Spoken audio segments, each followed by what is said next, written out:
mentioned, my name is Fiona Wiebusch and I am one of the directors of the Queensland Institute, but I'm also a language teacher and I have taught in Japan and in Chile for many years now, in particular teaching English at the primary, secondary and even tertiary level.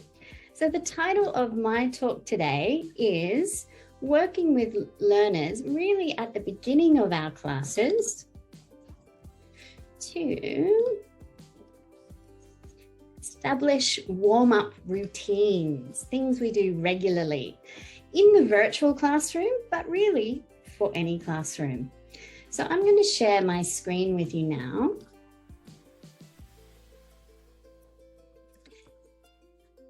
And in front of you, you should now see something called a Padlet, which is really a digital notice board. And that means I'm going to be able to share all of the resources and things with you by sending you the link at the end of the session today. Okay. And you'll also be able to join us in the Padlet a little bit later. Can you see our faces on the screen now in the Padlet? Okay, terrific. So when we think about warming up, to me, it gives me images of going to the gym and doing some stretches and warming up before the main activity of warming up our bodies. But in the classroom, warmers are short, simple activities that we conduct near the beginning of a language lesson, aren't they?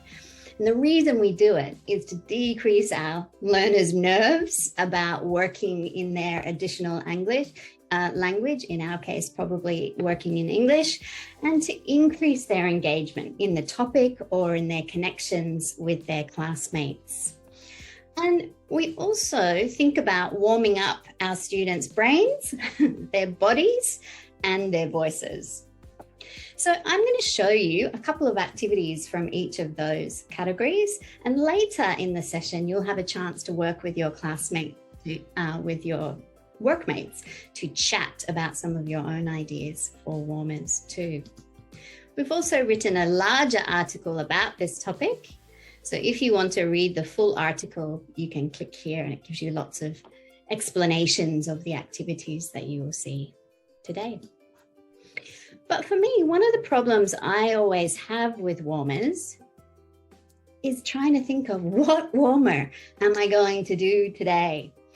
So one of the solutions that I came up with in recent years, particularly when working with students over a few weeks or a few months or even for a year, trying to come up with different ideas every day was kind of driving me crazy.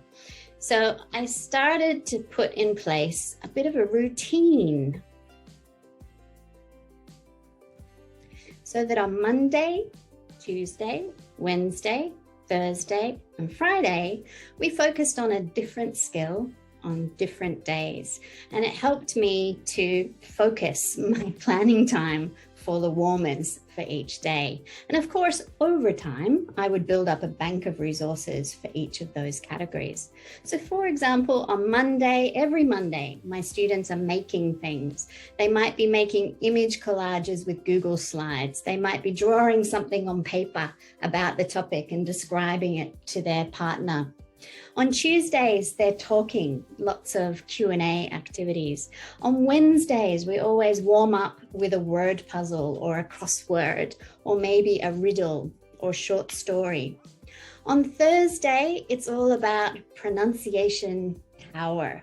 So we're looking at poems or raps or short read aloud activities to work on pronunciation. And on Fridays, we keep it focused but fun. So we look at a song or something short and simple on the topic. So today, I'm going to share just a couple of these in my talk and leave you with lots of other resources that you can look at. The first one is for Wednesdays on the Wednesday word puzzles. This is a free website called thewordsearch.com. And on this website, the great news is that many other teachers around the world have already made lots of word searches for their students. For example, if I click on the movie Shrek, one of my favorites because there's Princess Fiona, it's already there and ready to go. They can click begin. Oh, I can see Snow White. Oh, I see Fiona. If they're not sure, they can get a hint and it will tell them. You can send them the link, they can play straight away. Or the beautiful thing is that you can download and print the puzzles as an image. You can send it for homework or a PDF, so you can print it out and have it sitting on desks as students arrive. And of course, you can make them yourself. So you can put in the title and a description, and you can put words in here. I'm going to put some names in here. You have to have a minimum of 10. Yoshi, Alicia, what other names can I see there? Malika, Yumi, Kiki, Hina. Simply click submit and we're done. My word puzzle is ready to go for next Monday's class to review the names of all the classmates. I can print it, I can press play, and then send my students the link as well, and away we go. So that's our word search Wednesday. One idea to quickly make vocab reviews or any kind of word search puzzles. Only takes 5 minutes in the classroom and we're off and running and students are thinking and learning. So we've got time for just one more. So we've warmed up our brains with word puzzles. Now I'm going to give you a choice. Would you like to warm up your body or your voice in the next activity? Tell me in the chat, body or voice? Malika wants voice, Christina wants body, Yukari wants body, Kiki wants body, Alicia wants voice. Oh, it's a race here. Voice from Yukari, body from Ken. Gosh, I think it's about 50-50. I'm seeing voice, voice, voice, body. I don't know. What do we think? Is it body or voice? It's hard to tell. Body, body. All right. Well, the good news is you're going to get both anyway. You'll have access to these resources.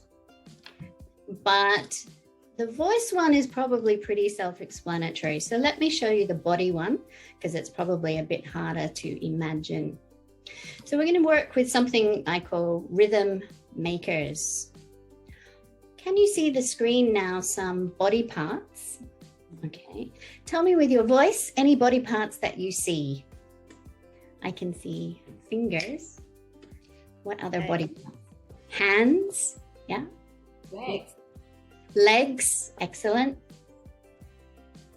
Feet, we can see some shoes.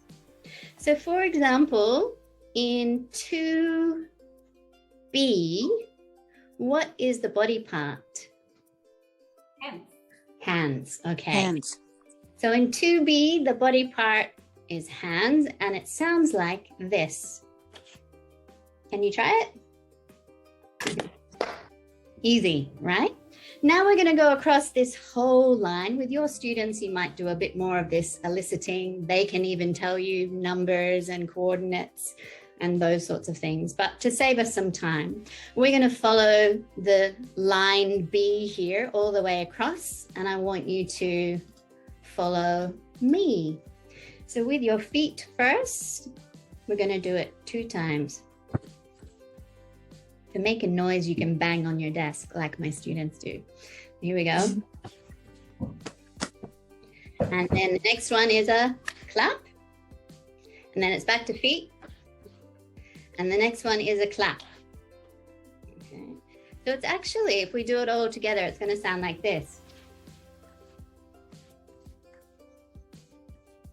Give it a try.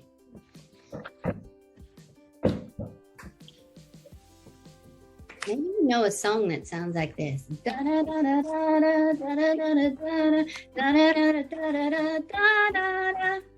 you know this song? Yes, and usually so do my students. So the next part of this warm-up is using a YouTube clip for body percussion. Let's watch and try to keep up with the video. Good luck. You got blood on your face, you big disgrace. In your can all singing.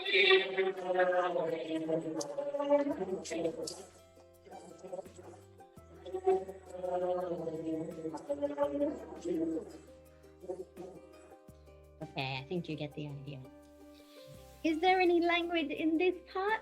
Not yet, but there are lots of different examples of body percussion for different songs that also include the lyrics. So if you wanted to extend it and you had more time, you can even teach your students lots of different songs with different body percussion. I got this feeling inside my bones. It goes electric wavy when I turn it on. Off from my city. Yeah, so hopefully our bodies are nice and warmed up at the beginning of a lesson. So unfortunately, my time has come to an end and I'm going to hand over to my fabulous colleagues. But as I mentioned, we will share all of these resources with you. So when you receive the Padlet, you'll be able to scroll through and click on all the things, click on all the links in here.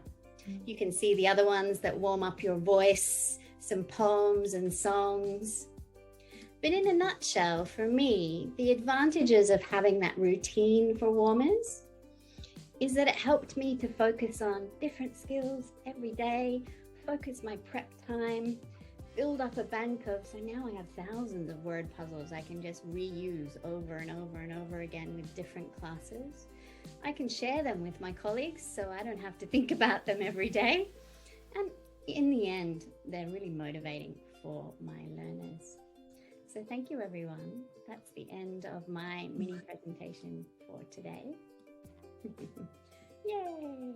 Thank you. Does anyone have a question or a comment for Fiona while Christina kind of gets ready? You can type it in the chat or you can put your hand up and say it out loud. Question for you guys. Do you think, can you use Word Search Maker with your students? What do you think? Can you use the Word Search Maker with your students? Kari says yes. Kiki says yes. Yeah, I really like that you can print it out. So if you're in the physical classroom, for me, I used to have them printed and ready to go. And as students were coming into the room, I'd say, "G'day, welcome. Here's today's word search. Hi, Yukari. Here's your word search. Hi, Christina. Welcome. Here's your word search. Get started. Hi, Yoshi. Here's your word search. Get started." So they're kind of doing something as we're taking attendance or whatever for the day, which is nice. There is a question. How long do you do this warm-up? Yeah, for me, I try and keep my warm-up to no more than 10 minutes, but ideally just kind of around 5 minutes.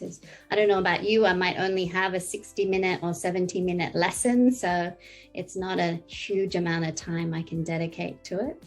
And it might be that we start something like the body percussion and do it over a week. So the first day, I just teach them the pattern. And then the next day, they learn some lyrics. And then the next day, we put it all together. And then the next day, they play the song, for example. So trying to keep it in those 5-minute chunks. That might actually be a great solution for Maki's question, which was about that doing a music or a song can take time. So over a week, you do a little chunk each day. And by Thursday or Friday, then they can put it all together. Yeah. That's a great idea. And the question about the problems with the music and time lag, if wherever possible, I will try and download something so that it's an MP4 rather than playing it on YouTube. Or in this case, it doesn't actually matter if I give the ownership of the YouTube clip to the students. I can drop it in the chat and they can play it on their own screen. I don't have to control it, because I'm going to see them doing things. So I know if they're participating or not, but they can be running the YouTube. So that's a couple of solutions. MP4 if you can. If you're worried about video, give them the chance to play the video if you feel comfortable doing that. Yeah. Thank you. Once I experienced the activity with song, then teachers asked us to sing a song online, but it's totally chaotic. Yeah, it is. And I think that's the kind of the beauty of the body percussion in a way. Of course, it's not using their voice initially, but at least they can be muted and still participating. I can see their mouths moving. I can see their bodies moving. So there's participation in the song, even though it's not always us trying to sing all together, which is chaotic online. Yeah. Great. Works for advanced learners. Yes, as Philip has just mentioned, there are a couple of settings that you can make it easier or more difficult. For example, you can make the words go backwards, which is way harder even for me, actually, but for my students too. You can turn off the hints so they can't find the answers. You can make the words go in reverse. The first time I do it, I tend to turn off all of those difficult settings just so they have success with the first go. And then we elevate the challenge over time. And you can make it so that there are only a certain number of words or many words. So you can make a really small one or a really huge one, which is great for challenge too. Yeah, cool. Any other questions? I love the routine. Yeah, me too. It's like changed my life. Because I'm like, oh, it's Wednesday. What am I going to do? Oh, it's word puzzle day. I just need to search for word puzzles. And I'm like, okay. And look, sometimes I change that routine. We might have that routine for a semester and then switch it up so they don't know what's coming. And I don't have to stick to it, but it just helps me with my planning. And sometimes it becomes, Wednesday wonder words where we do little grammar activities, so it doesn't have to be those particular categories. Can we make their puzzles with their definitions? Yeah, the one that I just showed you here was specifically word searches, but there's a more puzzles section here. And if you click through, I won't show you now just for the sake of time, but if you have a look around at the different kinds of puzzles for vocab and even for non-English puzzles, they have lots of other different types of puzzles. And there's another website that I use too called iPuzzle, which I'll put onto the Padlet for you later, which has the crosswords, which actually has the definitions that they can match, which is handy too. Same kind of style, make it yourself, print it and share a link. Yeah. So there you go. Nice one. Righto, I'm mindful of time, so we might have to stop the questions for now. Of course, you will have access to the Padlet and access to me. You can send me a message through the Padlet if you have other questions as well a little bit later.